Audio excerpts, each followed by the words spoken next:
बिस्मिल्लाहिर्रहमानिर्रहीम।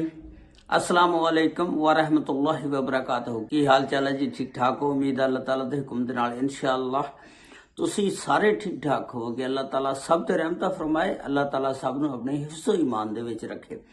अज दे व्लॉग दे विच मैं तुहानूं दसांगा कि पिछले 2-3 दिन दे विच तुहानूं पता सऊदी अरब दे विच इन्नियां बारिशां होईयां कि उन्हें तबाही फैला के रख दी।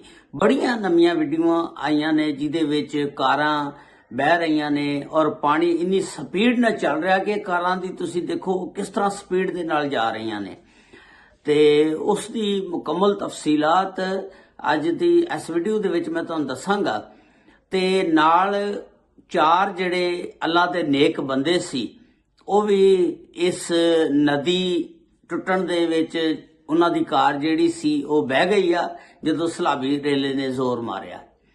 ते लो जी जे चैनल ते नवे हो तो चैनल नूं सबसक्राइब लाइक और शेयर जरूर कर देना और नाल नाल घंटी दे बटन नूं जरूर दब देना ताकि ਜਦੋਂ भी नवी वीडियो अपलोड होवे ਉਹਦਾ नोटिफिकेशन ਤੁਹਾਡੇ तक पहुंच सके। इस तरह तुसी मेरे नाल जुड़े रह सकते हो। बड़ी मेहरबानी। सऊदी अरब दे विच पिछले 2-3 दिनों दे विच तुहानूं पता बारिश इन्नी हुई आ कि पिछला सारा रिकॉर्ड टुट गया। और सऊदी अरब दे विच तुहानूं पता एक गर्म मुल्क आ, बड़ी गर्मी पैंदी आ ते लेकिन सऊदी अरब दे विच इस तूफानी बारिश ने इस तरह तबाही मचा के रख दी कि गड्डियां जड़ियां ने कारां जड़ियां ने वो भी उस पानी दे बहाव दे विच बह गईयां। इन्नी स्पीड नाल पानी चल रहा सी ते नदी नालियां दे विच सारे पानी इस तरह स्पीड नाल जा रहा। तुहानूं मैं विखाना वो भी वेखो तुसी। ते बस छड्ड दिओ गल्लां कि जिहड़ियां फ्लाइटां ने वो भी बड़ियां मुतासर हो गईयां। पाकिस्तानी जिहड़े लोग उमरे ते जा रहे सी उन्हां दियां भी फ्लाइटां लेट हो गईयां ते बड़ा यानी हलचल एक किस्म दी मच गई। ते सऊदी अरब दियां सड़कां दा बड़ा बुरा हाल हो गया। मक्का मुकरमा दे विच बहुत ज्यादा बारिश हुई, इन्नी बारिश हुई कि हद तो ज्यादा ते सारा निज़ाम जिहड़ा ओह एक किस्म दा धर्म भरम हो गया। ते अल्लाह ताला ने इन्नी बारिश पाई पहला तो लोग बारिशां मंगते रहते ने अल्लाह ताला कोलों, लेकिन जदों अल्लाह ताला फिर अपनी रहमत की बारिश करदा ते फिर हर पासे खुशी की लहर उठ जाती है। लेकिन कोई बारिशां बहुत ज्यादा हो जांदियां फिर लोग दुआवां करते हैं भी या अल्लाह बारिश रोक दे, या अल्लाह बारिश रोक दे। जिहड़ी सऊदी अरब दे विच बारिश हुई है ना, इन्हें एक किस्म की तबाही फैला के रख दी। इहदे विच 4 जिहड़े ने ना दसदे ने सऊदी अरब दे जिहड़े उलमा सी वो भी मौत दे मूंह दे विच चले गए।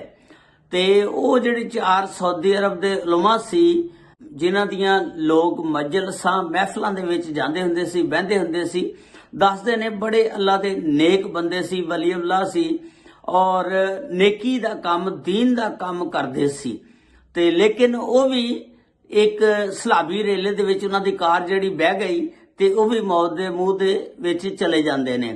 ते उन्हां दे नाम ये सी कि डॉक्टर अब्दुल्ला अहमद ज़हरानी, शेख खताम अल हारसी, शेख मुहम्मद सईद अल हादी, शेख वलीद बर्री। ये 4 जिहड़े सी दसदे ने कि दीन दा बड़ा काम करदे हुंदे सी, लेकिन ये भी मौत दे मूंह दे विच चले गए। ये नहीं बंदा इस तो गैस ला सकदा, अंदाजा कर सकदा कि यह लोग बुरे सी। असी लोग इस तरह अंदाजा लांदे ने कि कोई जिहड़ा बह गया असी कहंदे ने यार ये अल्लाह दी पकड़ दे विच हो गया, लेकिन नहीं, जजा सजा जिहड़ी आ वो अल्लाह ताला ने क़यामत वाले दिन देनी आ। वो रोज़े बहशर वाले दिन इंसाफ होना कि किने किहड़ा अच्छा काम किन्ना कीता। लेकिन ये 4 बंदे जिहड़े दसदे ने कि ये अल्लाह दे नेक बंदे सी, नेकी दा बहुत काम करदे हुंदे सी। अल्लाह ताला इन्हां नूं जन्नतुल फिरदौस जगह अता फरमाए। इन्ना लिल्लाहि व इन्ना अलैहि राजिऊन। दसदे ने कि ये वलीउल्लाह सी। ते लेकिन असी लोग बड़े कहंदे ने देखो जी वो अल्लाह दी पकड़ दे विच आ गया, ये हो गया, वो हो गया। हुण तुसीं इहनूं ये नहीं कह सकदे भी ये अल्लाह दी पकड़ च आ गया। नहीं हो सकदा क्योंकि वो अल्लाह दे महबूब सी, अल्लाह दे दोस्त सी। अल्लाह उन्होंने अपने पास बुलांदा होवे और अल्लाह ने कहा तुसी जल्दी मेरे को आ जाओ, इस वास्ते उन्हों की मौत आ गई। ये कोई लाजमी नहीं हैगा अंदाजा लाना। ਤੇ ਇਹ ਜਿਹੜਾ ਅਲ ਹੁਸੈਨੀਆ ਦਾ ਇਲਾਕਾ ਸੀ ਜਿੱਥੇ ਅਸ਼ਰਾਫ ਦਾ ਗਾਉਂ ਸੀ, ਇਹ ਉੱਥੇ ਦੇ ਰਹਿਣੇ ਵਾਲੇ ਸੀ।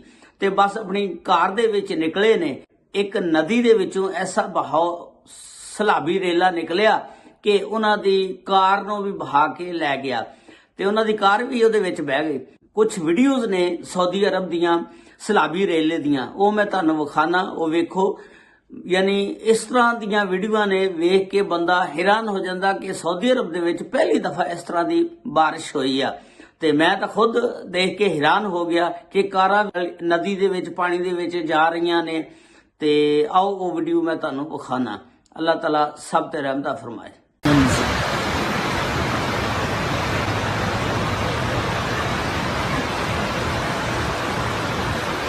ممشي النسيم طبعا. لا اله الا الله يا الله يا الله اله الا الله لله